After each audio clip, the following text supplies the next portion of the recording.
What is string in Java? In Java, string is basically an object that represents sequence of char values. An array of characters works same as Java string.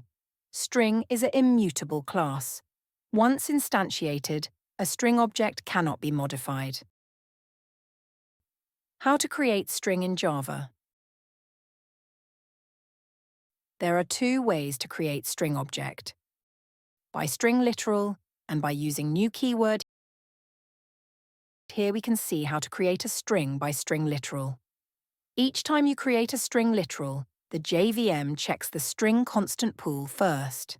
If the string already exists in the pool, a reference to the pooled instance is returned.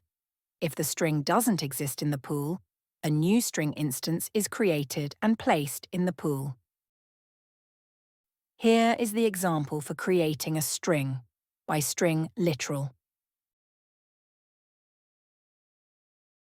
In Java, you can create a new string object using the new keyword, though it's not necessary for most use cases since Java strings are immutable and can be created using string literals.